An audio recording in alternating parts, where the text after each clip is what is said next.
Matagumpay na isinagawa noong ika-1 ng Setyembre taong kasalukuyan ang Bida sa Pagbasa Community-Based Reading Project sa Inbo Elementary School, Barangay Kanipaan, Rizal, Palawan.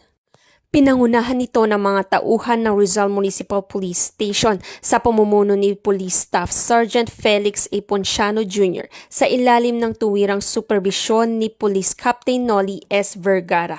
Nakipagtulungan din sa programa ang iba't ibang organisasyon kabilang na ang LYDC members, Basa Batuta Organization, Palawan Helping Hands, Muslim Student Club Rizal Chapter, Rizal Children Organization, Pagbasa Youth Association of the Philippines, Rizal Organization, Dr. Jose P. Rizal, Gabay Kalinga Foundation at ang Philippine Marines.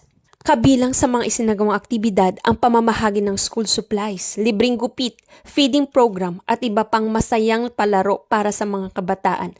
Mainit naman ang naging pagtanggap ng mga guro ng Inbo Elementary School na pinamumunuan ni Gunoong Alwin L. Bakayan, teacher in charge.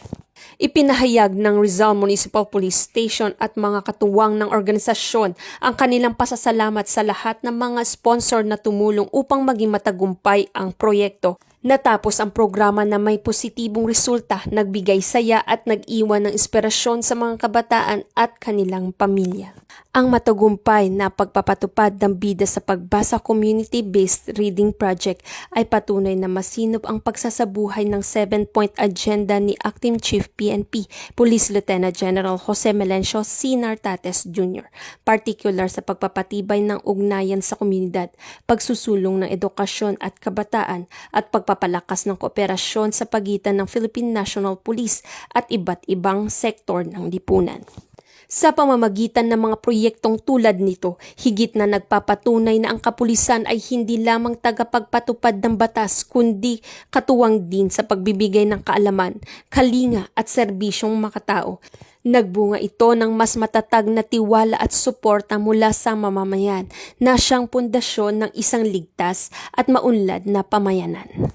Mula dito sa Palawan Police Provincial Office, ako ang inyong PNN Correspondent Patrolwoman Eloisa Joy Beredo, alagad ng batas, tagataguyod ng balitang pulis.